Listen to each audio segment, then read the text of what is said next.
বুঝছো আমার প্রিয়তমা? এখন থেকে চিন্তা চেতনা করছি, তোমার লাগে আর ঝগড়া করবো না। কেন তোমারে ভালোবাসা ভালোবাসা দিতে যেতে পোদ্দার গাঙ্গে বাসাই দিই। এত ভালোবাসা আমি রাখনি কই। लेकिन ये साला कर क्या কেন তুমি বালিশের তলায় রাখবা? বালিশের তলে কি ভালোবাসা রাখা যায়? আর নাহলে তুমি ট্রেনিং এর মধ্যে তালা মারি থুবা, হালার ফলায় যে কোনারে না যাইতে পারে।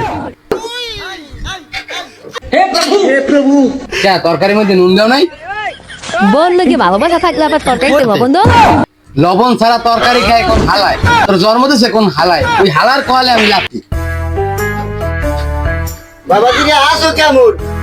হ্যাঁ আছি ভালোই। আব্বা জান আপনি আইলেন কোন কালে? আইছি তুমি দেখে লো মোর কপালটা বসে লাগিয়ে দিলা এই একটু আগিয়ে। কে আপনি আইছেন আর কালে খবরটা দিয়ে আইতেন না? আর ওই বিয়ের কালে যৌতুক দেওয়ার কথা একটা রেডিও আর একটা ঘড়ি, এগুলো আর কালে লই আইতেন না? হ্যাঁ কই? ওরে হালা কহালা তুমি মোর মাইয়ের ইকেলা ঠিক মারো মোরে যে কি হবে তুমি নিজ জানো।